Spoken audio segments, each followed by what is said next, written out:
Immersive sims have always been known for the overall quality of their level design. So much that for a very long time the level design of Thief 2 has been considered by many gamers, me included, to be the best ever in the history of video game. But as far as I'm concerned, a more recent game, still an immersive sim, has been crowned the new king of level design. Its name? Dishonored 2.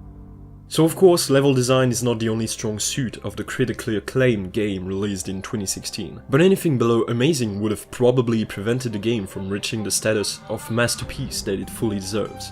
For the game design to reach its full potential, the level design needed to be nothing short of extraordinary. And if there's one game that manages to get ever so closely to the perfect level design, it's Dishonored 2.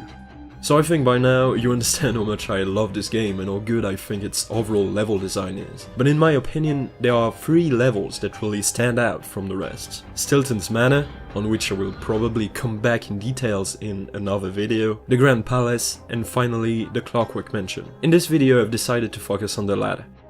The first thing that strikes you when you step inside the mansion is the sudden tonal change of the place compared to the rest of the game. Everything is clean and bright, and the use of warm colors contrasts heavily with the greyish atmosphere that is set up throughout the game. This alone is often enough for the players to know that they're in for a special treat. When you reach the hall of the mansion, you're immediately greeted with a dead end. But the lighting and architecture of the hall draws the players towards an interactive lever in the middle of the room. It's when you activate the lever that you first find out the particularity of the Clockwork Mansion.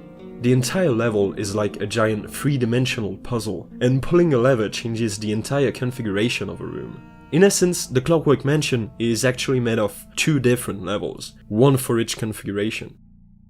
Upon further exploration, the players might also notice something. When you change the configuration of a room, you can actually see behind the scenes, where all the mechanisms are hidden.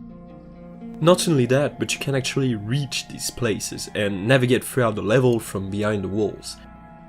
Here the colors are dominantly blue and grey again, as to remind you that you're not supposed to be here. There's even a way for players to use these behind-the-walls spaces to reach the target without pulling a single lever.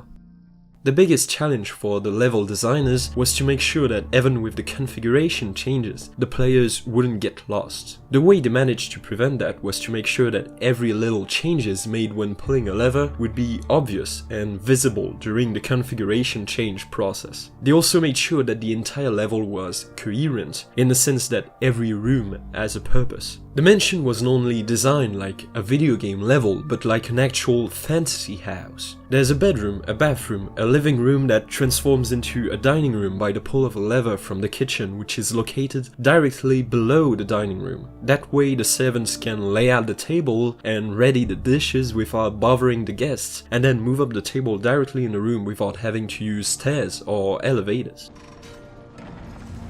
Thanks to how logically the mansion is designed, the players won't be lost beyond what the developers expect them to be. The entire level is also built in a way that the players should naturally navigate towards their 2 objectives.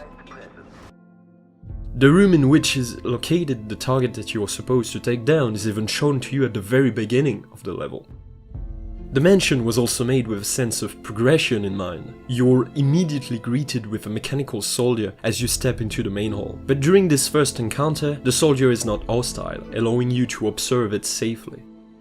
A maze is even located in the mansion with a mechanical soldier patrolling it. The single soldier allows the player to get familiar with their detection pattern and their fighting style, while still proving to be a challenge to overcome. If you want to sneak past this soldier, you'll need to trigger mechanical walls to break line of sight, but in order to do it, you'll have to be noisy, and mechanical soldiers are very sensitive to sounds. Everything that happens throughout the level is here to build up the tension and prepare the players for the final fight and their escape. The difficulty is up at this point, and you'll have to face more guards and mechanical soldiers than before. But before getting here, you learned how to use the level design and how to take advantage of it. At that point, you'll be able to navigate this very complex level with ease and fully enjoy the game design of Dishonored 2.